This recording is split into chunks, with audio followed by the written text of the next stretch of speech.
তো কথা হচ্ছে আমাকে বাইর থেকে তাড়াতাড়ি এই শীতের সময় বসে আছি, আমার আন্টি ফোন দিছে তাড়াতাড়ি বাইতে আই, ওই বলে ব্লগ করবে, নতুন নতুন ব্লগার হয়েছে, ব্লগ শুরু করবে। তো এই কথা কাকুমা আমি শীতের সময় করছে তুই সুইটার মুইটার কিছু বলিস না, দেখো আমি শার্ট আর গেঞ্জি পরে একলা ভেজে যাচ্ছি লাইট টাইট নিয়ে। এই যে আসে দেখো মহারানী এটি ঘুমাচ্ছে, কম্বলের তো ওকে বাড়াচ্ছে না, তুই বাড়াবো? তাহলে এই ঠান্ডার সময় এগুলা কষ্টের কথা কাকু, মেন কথা হচ্ছে এটা।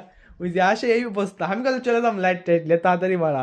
আরে এই যে দেখো আসে করছে কি, আরে ভ্যাসলিন আগে দে, তারপর হচ্ছে তারপর করছে কেন লোশন আগে দে, এরেলা জিনিস আসার মার বামুন হচ্ছে। আরে যে ওর চেহারা কালো তাক মাকে, এটা কি ব্রিটিশ আমলের, এটা কি এরা ইনসান্তুন নাকি নাম উচ্চারণ করা পারছি না, যাই হোক তোমরা কে কে জানেন কমেন্ট করে।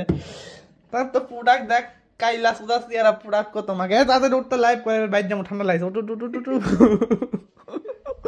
তো এই হচ্ছে দশা, জীবন শেষ বাইর থাকলে আমার ঠান্ডায় ঠান্ডায় হাত পাত মুজা দিয়ে আমি চলে